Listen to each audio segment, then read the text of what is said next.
Okay, so first let me get you to say and spell your first and last name and how you would like to be identified on camera. Lori Lee, Lorillee,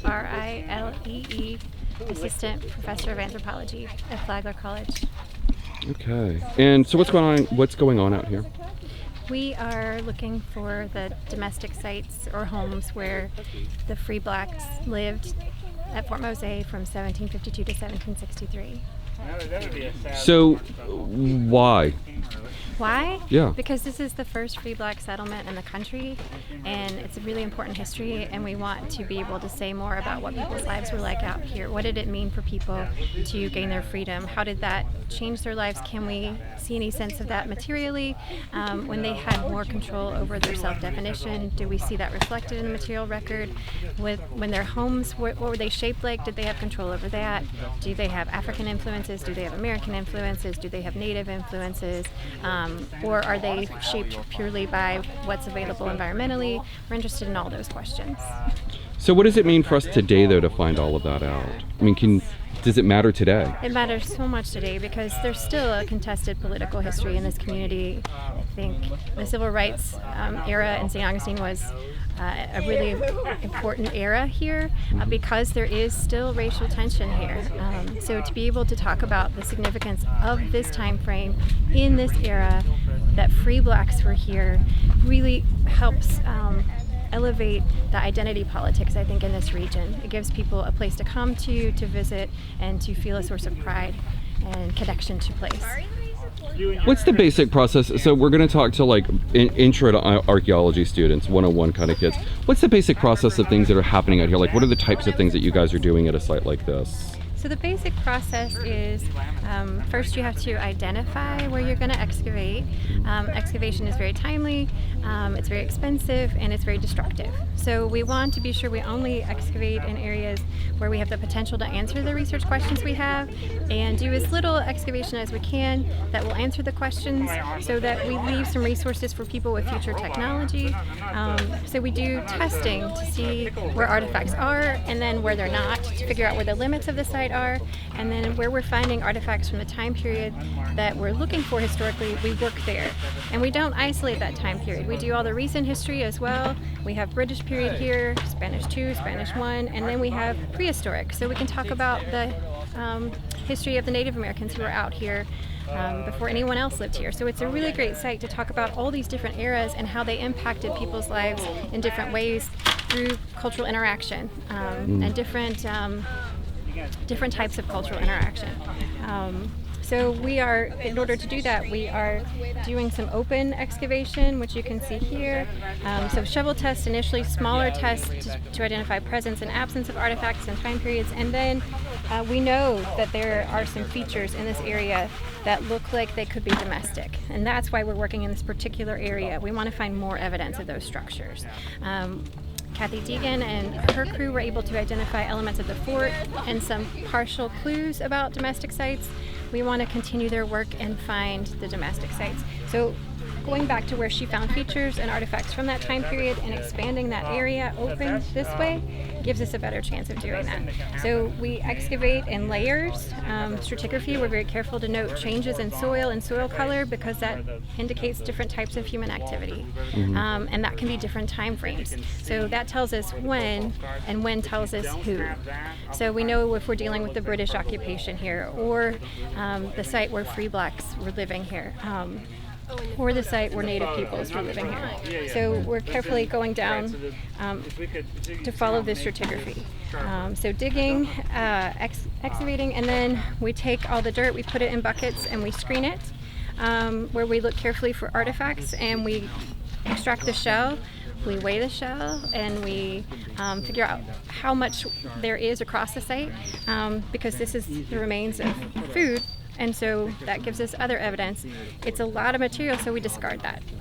We don't keep that. We keep samples of our shell, but we can't keep all of it because that's really expensive. Space is really expensive in terms of budgets for archaeology.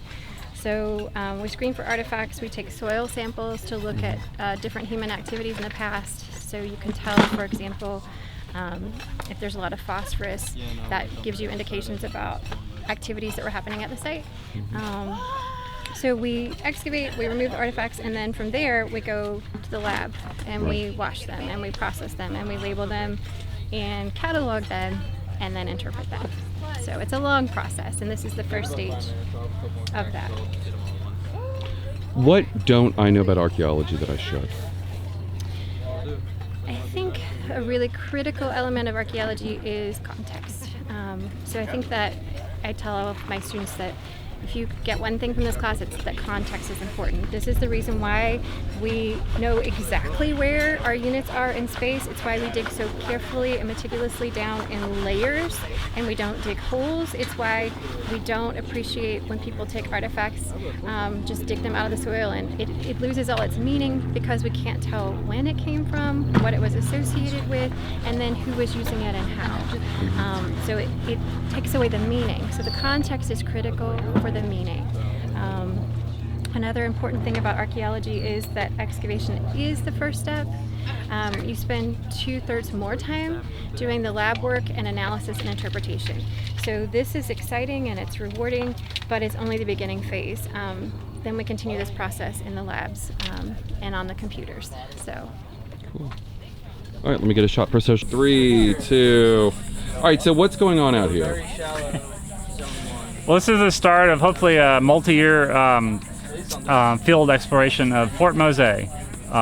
We started this in this summer 2019, and we hope to do this for the next 3 or 4 years to really get a better handle on the life of these people. It was rediscovered in the early 70s, 1971. Charles Fairbanks came out here for a couple of days and did some excavations as part of a field school at the University of Florida. And then the next big endeavor was in the 80s with Kathleen Deegan and Jane Landers. The state was looking to explore African heritage, Black studies, and they wanted to confirm this with the location of the fort. And so they did excavations in 87 and 88 to confirm this was the second fort, the 1752 fort. And they found the moats, they found some of the parapet, and a little bit of occupation. So they found the location of the fort, but didn't really have a lot of time to explore anything much beyond its boundaries. So we are attempting to find the village, the actual habitation of these people. For 11 years, 1752 to 1763, about 100 Africans lived on this island, and they were mostly runaways from the Carolinas and Georgia, and had a unique experience. This is recognized as the earliest free African settlement in what became North America. So this is it. This is ground zero for self-liberation and maroonage and what became the United States. So, Dr. Gillespie was talking about some of your diaspora stuff, which I know we talked about a little bit the last time, but she said she has a paper that she assigns that she wanted you to kind of, if you could just touch on. Do you know what I'm talking about with that? Maybe to an extent. So the term diaspora means displacement of people, and it originally was associated with the Jewish people when they were displaced first from the Holy Land and then throughout Europe in the various in the medieval and early Renaissance period. So that was the first diaspora, the Jewish diaspora.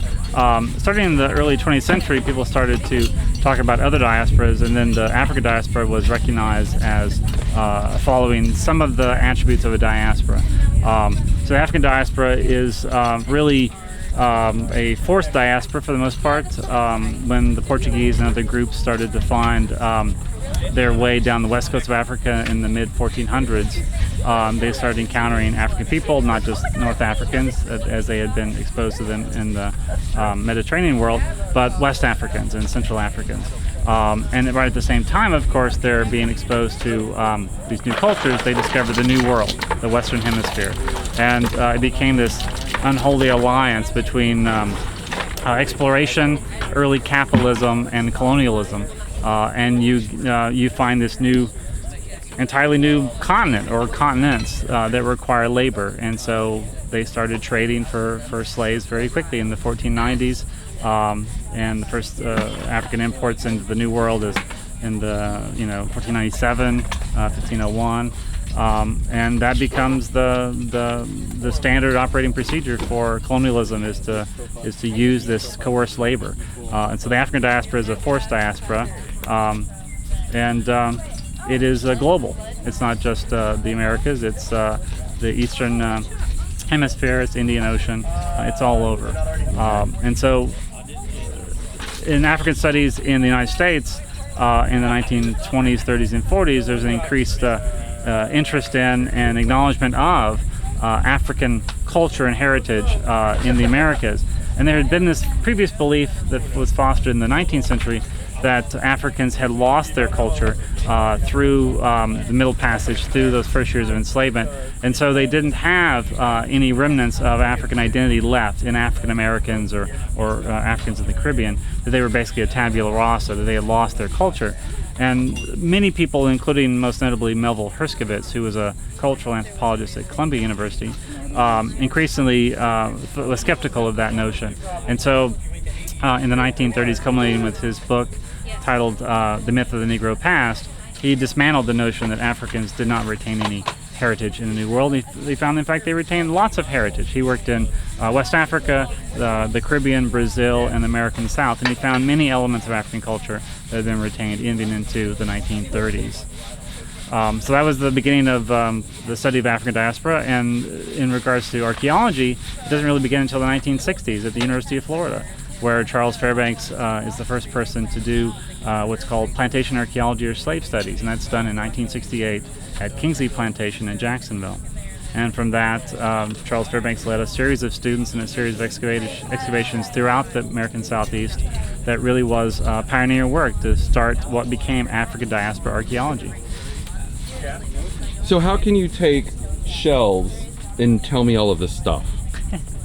I mean, that's a hell of a leap for me. I think you're, yeah. Right.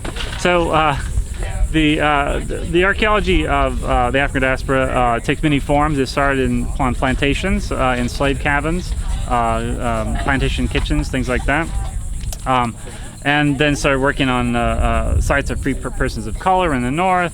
During the antebellum period, 19th century, early 20th century sites became a focus as well. So this site is unusual because it doesn't follow the most common focus of African diaspora work, which is enslavement.